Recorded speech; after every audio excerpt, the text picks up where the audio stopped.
Gandang hapon po sa inyo lahat mga kapatiran. Bago po tayo magsimula, pwede po ba natin imbitahin ng Panginoon sa pamamagitan ng isang awit para sa Kanya? Dahil wala pong ibang makakapagligtas sa ating kundi si Yeshua HaMashiach, Jesus Christ lang po.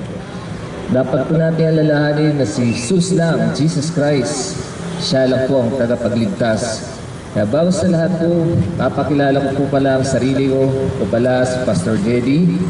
At nagdadala po ako ng magandang balita po sa inyo. At bago sa lahat, simulan po natin ng isang awit para sa Panginoon.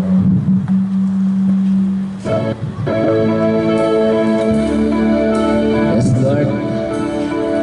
Wala na pong ibang makakapagligtas sa mga kapatid ni Jesus lang.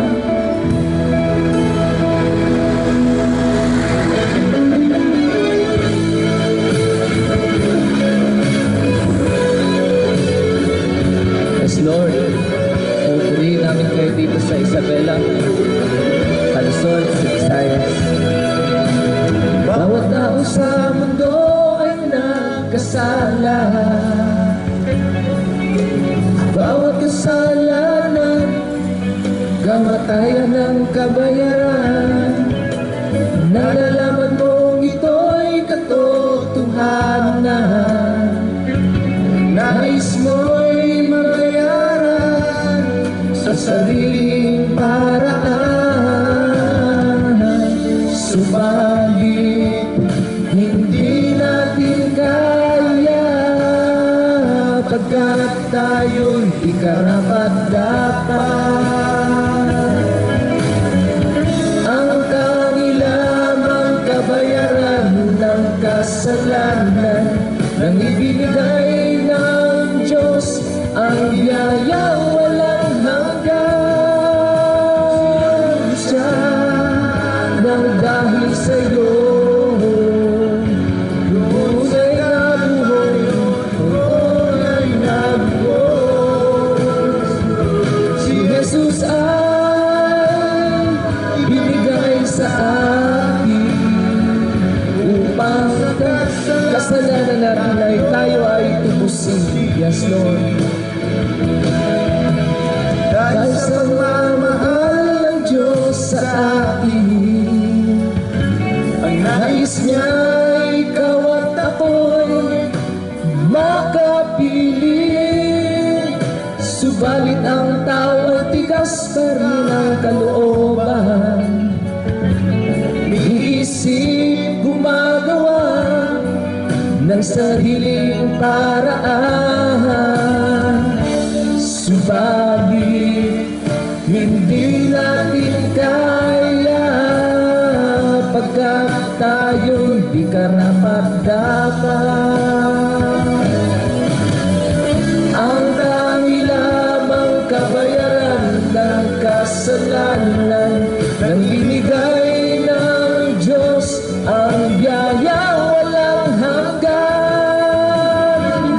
Yes, Lord, binigay po niya ang buhay niya para po sa atin. Isigugo po ang Panginoon para tayo po'y tubusin. Dapat lang po tayong magpasalamat po sa Panginoon sapagkat tayo ay niligtas sa kamatayan, at sino mang sumampalataya sa Kanya ay magkaroon ng buhay na walang hanggan. Si Jesus lang po ang tanging solusyon ng ating mga problema. Wala na pong iba. Pangalan na higit sa lahat ng pangalan, Jesus Christ. Yes, Lord. Subalit hindi natin kaya, pagkat tayo'y di karapat-dapat. Ang tangi lamang kabayaran ng kasalanan nang binigay ng Diyos, ang biyaya walang hanggan. Sinugo siya nang dahil sa'yo, dugo niya'y nabuhos upang tayo'y matubos.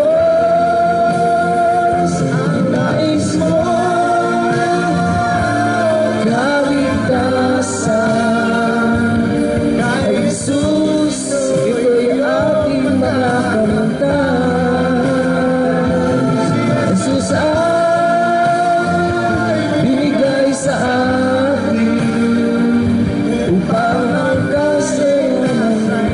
tayo ay tutubusin ng Panginoon. Binigay ng Diyos yung buhay niya ating makamit. Yes, Lord.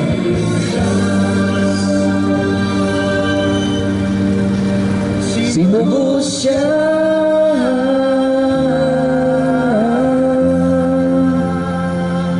sa atin. Sinugo po ang Diyos para po sa atin pang tayo tubusin. Mga kapatid, pwede po ba tayo manalangin saglit? Panginoon, marami pong salamat sa buhay na walang hanggan, sa biyaya, sa pag-ibig mo sa amin, Lord. At kayo po ay hindi niyo pinagkait ang iyong buhay para po kami iligtas, Panginoon, sa kapahamakan. At Lord, salamat po sa mga buhay ng mga taong nakikinig ngayon, Panginoon, at ibinigay nilang kanilang buhay sa iyo. At Lord, Panginoon, Hesus Kristo, maraming tagapagligtas, pangunahan niyo po kami, Panginoon, sa aming tatalakayin na Bible study, preaching ngayon, Lord, sa Isabela. Kayo po manguna, Panginoon, iniimbitahan namin kayo, Banal na Espiritu, na kayo po ay mangusap sa aming mga puso. At sa pangalan po ng ating mahal na Panginoon na wala ng iba, si Jesus Christ of Nazareth, Yeshua HaMashiach Yahweh, binabalik namin ang lahat ng papuri, pasasalamat to God be the glory. Amen. Yes, Lord. Amen. Hallelujah. Amen. Bago po sa lahat yan, gusto ko po sanang sabihin sa inyo na hindi po kami humihingi ng mga pera. Libre lang po ang aming pagsasalita dito sa inyo. Wala po kaming hingin sa inyo na pera o abuloy, wala po, dahil ang kaligtasan ay libre. Kaya ang salita ng Diyos gusto namin ibahagi na libre din, sapagkat gusto ng Panginoon tayo ay tubusin, baguhin at iligtas sa kapahamakan. At gusto ko pong ipakilala ang aking sarili. Ako po si Evangelist Pastor Jetty. Galing po ako sa Mindanao. At ang aking kasamahan din si Pastor Lito from Batangas, at na-assign po siya sa Antipolo. At meron po kami church sa Taytay Rizal, sa Antipolo, and sa Tiague, Carolay, Isabela. Kami po ay naglakbay para po ibahagi ang salita ng Diyos sa inyo. Na mahal po kayo ng Panginoon. Hallelujah. At gusto ko pong sabihin sa inyo na gusto ko pong ipaalala sa inyo na maaari po tayong lumapit samantalang buhay pa po tayo sa Panginoon. Kaya ang tema po natin, tumawag ka sa Diyos at sasagutin ka niya. Hallelujah. Tatawag tayo sa Panginoon at sasagutin tayo ng Panginoon. Siguro lahat naman po tayo merong cellphone na gamit natin to araw-araw. Ano bang purpose ng cellphone? Hindi ba ginagamit natin po to sa pagtawag ng ating mga mahal sa buhay? Minsan napapadali dahil hindi na tayo maglalakbay para kausapin yung tao. Ano bang kinakailangan para matawagan yung tao? Diba? Cellphone, signal, load. Anon po, diba? Simple lang po. Ganon po tayo tatawag sa ating mga mahal sa buhay. Siguro naranasan ninyong tumawag na walang signal. Nagkaroon ba kayo ng out of coverage signal? Siguro nasubukan ninyong pumunta dun sa dagat, sa gitna po ng dagat. Siguro naranasan ninyong tumawag dun sa gitna ng dagat at wala pong signal. Bakit po? Dahil napakalayo na po at walang mga towers o may mga bundok, kaya walang signal. So paano ba tayo tatawag sa ating mahal sa buhay? Di ba may number? Tatawagan natin 0935-118-4494. Yan, tatawag tayo, di ba? At re-ring. Alam niyo ba, gusto ko lang sabihin sa inyo, pwede tayong tatawag sa Panginoon. Pero kinakailangan natin tawagan siya At kinakailangan natin yung pangalan niya mismo tatawagin natin. Kasi maraming Diyos dito sa lupa. Halimbawa lang mga kapatid, pangalan ko po si Jedy. Tatawagin niyo po ako ng Jose. Hindi ako sasagot sa inyo kasi pangalan ko po ay si Jedy. Kapag tatawagin niyo ako ng Jedy, yun yung tamang pangalan ko, sasagot po ako sa inyo. Ganun din ang Panginoon po mga kapatid. Tatawagin po natin ang pangalan ng Panginoon. Walang iba kundi si Jesus Christ po. Yan po dapat tayo tatawag sa Panginoon. Wala na pong ibang Diyos na dapat nating tatawagan kundi si Jesu Cristo. Walang iba pong Diyos na dapat nating sambahin at pupurihin si Jesus. At sabi ng salita niya, bakit ba sinabi mo to sa amin? Brad, bakit ba sinabi niyo sa amin to? Sabi ng Biblia, Jeremiah 33 verse 3, kung manalangin ka sa akin, tutugunin kita at ipapahayag ko sa iyo mga bagay na dakila at hiwaga na hindi mo pa nalalaman. Ang sabi daw ng Diyos, kung manalangin ka sa akin, tutugunin kita. Ibig sabihin, tatawag daw tayo sa Panginoon, tutugunin tayo ng Panginoon. He will answer us. Kaya tanong ko sa inyo mga kapatid,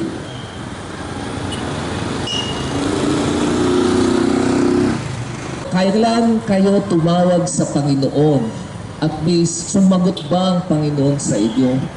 Lalo na sa mga panalangin ninyo na sinabi niyo, Panginoon, ganyan, ganyan, baka hindi tamang Diyos ang inyong tinawag. Kaya minsan, hindi tayo sinasagot ng Panginoon.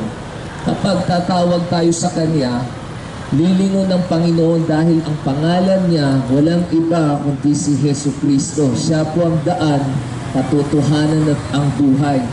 Kapag tatawag tayo sa Kanya, lilingon ng Panginoon sapagkat siya, si Jesus ang tinawag natin na pangalan. Hindi na po tayo tatawag sa ibang pangalan kundi si Jesus lang.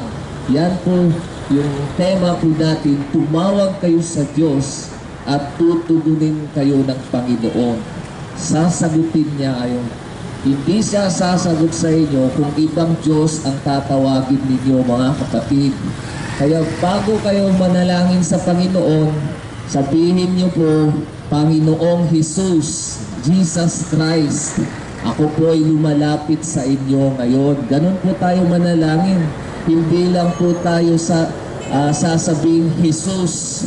Alam nyo, sa amin, meron akong kapitbahing Jesus. Marami pong pangalang Jesus dito sa lupa. Dapat po kumpletong pangalan. Sabihin nyo po, Jesus Cristo, Jesus Christ. Ganun po tayo manalangin. Amen. Yung Hebrew naman ng pangalan ng Panginoon, pupunta kayo sa Israel, Yeshua, Hamashiach, Yahweh. Sabi ng Exodus, I am, diba? I am Yahweh, pangalan ko. Kaya minsan, kapag nanalangin tayo, marami tayong sinasabi, Lord, Panginoon, Panginoon. Alam niyo ba, maraming Panginoon dito sa lupa. May Panginoong kahoy, may Panginoong simento, may Panginoong diba, yung mga tao nagsasamba ng mga buwan, gano'n.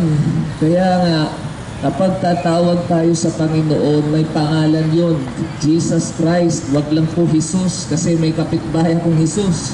Kung gusto ng Panginoon, sasabihin nyo, Jesus Christ po. Ganon po tayo manalangin sa Panginoon. At alam nyo mga kapatid, marami po tayong dapat malaman. Bago pa tayo sasagutin ng Panginoon, dapat po nating tandaan na minsan ang Panginoon hindi siya sumasagot sa atin. Bakit? Dahil po sa ating mga kasalanan. Sabi ng salita ng Biblia, mga taga-Roma 3 verse 23, sapagkat ang lahat ay nagkasala at walang sinumang nakaabot sa kaluwalhatian ng Diyos. Ibig sabihin, lahat po tayo nagkasala. At dahil sa ating kasalanan, gaya ng sinabi ko sa inyo, merong mga barriers, mga hadlang na hindi tayo mapapakinggan ng Panginoon. Bakit? Pangalawa, yung una, yung, iba yung pangalan na tinatawag natin. Pangalawa, may kasalanan, di tayo masasagot ng Diyos dahil sa ating mga kasalanan. Di pa natin sinuko, humingi ng tawad sa Kanya. Minsan, ang Panginoon, ayaw niyang pakinggan ang mga panalangin mo. Nasabihin ng Panginoon, magsisi ka muna. Siguro meron kang hinihiling. Hinihiling mo negosyo. Hinihiling mo mga bagay na pangangailangan mo dito sa lupa. Siguro marami kang hinihiling at ngayon hindi ka pa sinasagot ng Diyos. Kaya tuturuan po namin kayo paano kayo sasagutin ng Panginoon pa. Una po, tatawagin ninyo ang pangalan ng Panginoong Hesus. Lalo na sa sakit ninyo, baka may high blood, diabetes kayo dyan. O ano ba yung mga sakit ninyo na para bang hindi natatanggal ang sakit ninyo. Kapatid, lagi kayong nanalangin sa Diyos na, Panginoon, gamutin niyo po ako, sakit yung likod ko, hindi kayo sinasagot. Bakit? Pangalawa, dahil po sa kasalanan po, hindi po tayo sinasagot ng Diyos. Bago po tayo manalangin sa Kanya, humingi po tayo ng tawad. Sabihin po natin, Jesus Christ, hingi po ako ng tawad sa iyo, Panginoon. Naamin ko po na ako'y makasalanan. Ganun po tayo manalangin, kapatid, bilang po tayo hingi ng hingi sa Kanya. Sasabihin, Panginoon, hingi ako ng motor, hingi po ako ng bicycle, sasakyan, lupa. Sabi ng Diyos, anak, kinailangan mo pang magsisi sa kasalanan mo bago ko pa tutugunin ang iyong mga panalangin. Sabi ng Diyos. Sabi po ng Diyos, mga kapatid, dahil sa kasalanan, nahihiwalay tayo sa Panginoon. Romans 6 verse 23, sapagkat kamatayan ang kabayaran ng kasalanan, ngunit walang bayad na kaloob ng Diyos ang buhay na walang hanggan sa pamamagitan ni Kristo Jesus na ating Panginoon. Ibig sabihin po, dahil sa kasalanan, mayroong hadlang, separation, di tayo mapapakinggan ng Panginoon. Kaya minsan, pinakailangan po tayo magsisi bago pa tayo manalangin sa Kanya at hihingi tayo. Huwag lang po tayong hingi ng hingi. Huwag po nating dayain ang sarili natin sapagkat ang Panginoon ay banal po. Hindi po siya nakikinig kung ikaw po ay may mga kasalanan na pang pinatago sa iyong mga puso. Brad, paano ba yan? Paano ako manalangin? Ganito po, nasusulat sa Biblia po yan. Ganito po, bakit tayo hindi tinutugon ng Panginoon? Dapat po ninyong malaman, Isaiah 59 verse 1 to 3. Madali lang po kausapin ng Diyos, mga kapatid, kapag tayo'y magpapakumbaba sa Kanya at aminin natin ang mga kasalanan natin. Sabi ng Diyos, tingnan ninyo, si Yahweh ay may kakayahang upang iligtas ka. Siya'y hindi bingi upang hindi marinig ang iyong hinaing. Sabi ng Diyos, hindi siya bingi. At meron siyang kakayahan upang iligtas ka. Ang masasama ninyong gawa, sabi ng Diyos, ang masasama ninyong gawa, ang dahilan ng pagkawalay ninyo sa Diyos. Ibig sabihin, ang kasamaan ninyo, yun ang dahilan ng pagkahiwalay ninyo po sa Diyos. Nagkasala kayo, kaya hindi ninyo siya makita at hindi niya kayo marinig, sabi ng Biblia. Dahil sa kasalanan daw, sabi dito, basahin nyo sa Biblia, Isaiah 59 verse 1 to 3. Nagkasala kayo, kaya hindi ninyo siya makita at hindi niya kayo marinig. Nagtigmak sa dugo ang inyong mga kamay, ang inyong mga darili sanhi ng katiwalian, ang inyong mga labi puno ng kasinungalingan. Ang sinasabi ng inyong mga dila ay pawang kasamaan. Kaya minsan, kinakailangan po tayo magsisi at ang Panginoon ay handang makinig sa ating mga dalangin. Madali lang po yan, mga kapatid. Aminin lang po natin. Minsan nagkakasala tayo sa isip, sa salita, sa gawa, pero Panginoon handa din siyang magpatawad sa atin kapag nagsisi tayo. Alam niyo ba ang pagsisisi? Yung hindi lang siya, nagsisi ako dahil Lord, ganyan. May pagsisisi, huwag mo nang gawin ulit. Yun ang gusto ng Panginoon. Hindi lang, Panginoon, ang sisi ako, babalik ka naman sa kasalanan. Hindi, dapat pagsisihan at talikuran ang kasalanan. Yun po ang gusto ng Panginoon. At sabi ng salita ng Panginoon, mga Hebrew 10 verse 26, matapos nating malaman at tanggapin ang katotohanan at sadyain pa rin nating magkasala. So mayroon na tayong idea, ang Panginoon papatawad naman din sa ating mga kasalanan at sadyain po natin magkasala. Wala nang handog na may ialay pa para sa ikapagpatawad ng ating mga kasalanan. Kaya mga kapatid, huwag po natin paglaruan. Kapag magkasala tayo, hingi tayo ng patawaran at wag na natin ulitin. Kasi paglalaro ng dugo ng Diyos yun, kalapastangan tawag nun. Pag alam mo na kasalanan, gagawin ulit.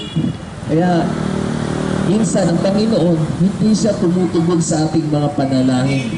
Siguro may sakit ka ngayon. Sinasabi mo, Panginoon, tanggalin niyo pong diabetes ko. Panginoon, tanggalin niyo po yung high blood ko. Sakit yung likod ko, Panginoon. Ano ba ito, Panginoon? Hanggang ngayon, hindi ka pa rin gumagaling. Dahil minsan, kasalanan, dahil sa ating mga kasalanan, hindi tayo tinutugon ng Panginoon. Pero meron pong mabuting balita. Ang Panginoon po, handa po siyang magpatawad sa atin. Hindi po niya hinahayaan tayong mawala dito sa lupa na nagkasala at gusto ng Panginoon iligtas tayo sa pamamagitan niya. Sabi po ng salita ng Diyos sa John 3 verse 16, sapagkat gayon na lamang ang pag-ibig ng Diyos sa sangkatauhan, kaya't ibinigay niya ang kanyang kaiisang anak upang ang sinumang sumampalataya, manalangin, maniniwala sa Kanya ay hindi mapapahamak, kundi magkaroon ng buhay na walang hanggan. Isinuho ng Diyos ang Kanyang anak, hindi upang hatulan ng parusang sanlibutan, kundi upang iligtas ito sa pamamagitan niya. Kaya po mga kapatid, hindi pa huli ang lahat. Meron pa pong pag-asa po kayo ngayon na lumapit po sa Panginoon at sabihin lang, Panginoong Jesus, Jesus Christ, humingi ako ng tawad sa iyo, Panginoon. At pagkatapos niyan, sigurado, makikita mo ang kabutihan po ng Panginoon dahil ang sabi po ng salita ng Diyos, unahin ninyo ang Panginoon at susunod lang lahat. Yung negosyo mo, susunod lang yan. Yung sasakyan mo, susunod lang yan. Sa mga binata dyan, naghahanap ng boyfriend, girlfriend, susunod ng asawa. Lahat ng mga bagay, ang gusto nang unahin mo muna siya. Magsisi ka muna dahil po sa ating kasalanan, hindi po tayo tinutugon ng Diyos sa ating mga panalangin. Kaya ang tema natin ngayon, humawag kayo sa Diyos at sasagutin niya kayo. Hallelujah! Mga Gawa chapter 4 verse 11 to 12. Ang Jesus na ito, wala nang iba po mga kapatid, Jesus Christ lang ang makakapagligtas at lalo na tutugon sa lahat ng mga panalangin nyo. Sabi diyan, si Jesus na itong batong itinakwil ninyo, mga tagapagtayo ng bahay, ang siyang naging batong panukulan. Sa Kanya lamang matatagpuan ang kaligtasan, sapagkat walang ibang pangalan sa buong daigdig na ibinigay ng Diyos sa mga tao upang tayo ay maligtas. Hallelujah! Si Jesus lang po, wala nang iba. Kaya kung manalangin po kayo, subukan po ninyo banggitin ang pangalan, ang totoong pangalan ng Panginoon. Wala na pong iba, hindi na kayo pupunta sa ibang Diyos. Isa lang po ang banggitin po ninyo, si Jesus, Jesus Christ. Subukan po ninyo at sa isang week na panalangin ninyo, sigurado po tugunin kayo ng Panginoon. Minsan sa ating panalangin, matagal na tayong nanalangin, isang taon na, hindi pa rin tayo tinutugon ng Panginoon. Dahil po, mali po nga minsan ang tinatawag po natin. Kaya mamaya po, subukan po ninyo banggitin ang pangalan ni Jesus, Jesus Christ. Kung maaari, banggitin niyo po ang pangalan ng Panginoon sa Hebrew, Yeshua HaMashiach. Ganun po tayo manalangin. At mga kapatid, sabi po, ulitin ko lang sa Jeremiah 33 verse 3, kung manalangin ka sa akin, tutugunin kita at ipapahayag ko sa iyo mga bagay na dakila, mahiwaga na hindi mo pa nalalaman. Sabi po ng salita, kung manalangin ka sa akin, tutugunin kita. Kaya mga kapatid, first step po natin gawin, Tawagin po natin ang pangalan ni Jesus, Jesus Christ. Yung totoong pangalan po niya. Pangalawa, magsisi po tayo sa ating mga kasalanan. Pangatlo, kinakailangan po tayong tumanggap sa Kanya, Jesus Christ. Siguro, may mga tao dito na gustong gumaling sa mga sakit po ninyo. Gusto po kayong gumaling, pwede po tayong manalangin. Tatawagin po natin ang pangalan ng Panginoon ngayon. Buksan lang po ninyo ang mga puso po ninyo. Madali lang po, sabihin niyo lang, minin niyo lang mga kasalanan ninyo at tanggapin niyo siya. Sigurado, bibigyan kayo ng lunas ng lahat ng inyong mga sakit, problema. Dahil po ang pangalan ng Panginoon ay higit sa lahat ng pangalan, sabi ng salita ng Diyos. Ibig sabihin, higit sa lahat ng pangalan, wala nang ibang pangalan makakahigit sa Kanya. Yung pangalan ng presidente, mas higit pa ang Panginoon sa Kanya. Ang pangalan ng mga taong nasa mga taas, mas mahigit pa ang Panginoon kasi siya yung pangalan, higit sa lahat ng pangalan. At alam ko, may sakit ka. May sakit kang diabetes. May sakit kang high blood. May sakit ka na sakit sa likod, na uubo ka. At yan, may pangalan yan. Ang pangalan na yan, sakit, diabetes. At alam ko, yung mga sakit mo, mawawala yan dahil sabi ng Diyos, siya yung higit sa lahat ng pangalan.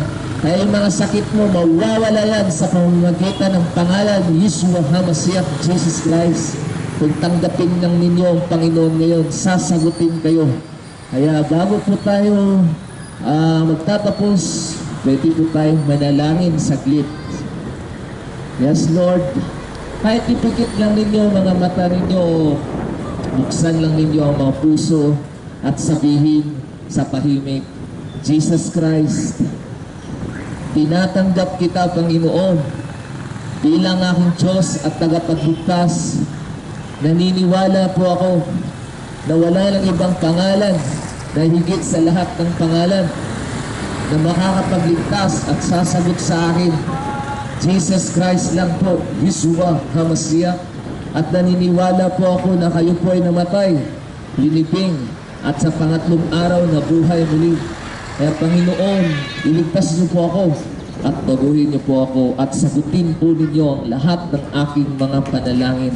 Sa pangalan ng Panginoon, lahat ng mga sakit, pinapangalanan ko ngayon. Sakit, depresyon, high blood, diabetes, insomnia, rayuma, sa pangalan Jesus Christ, higit sa lahat ng pangalan, ako ay gagaling.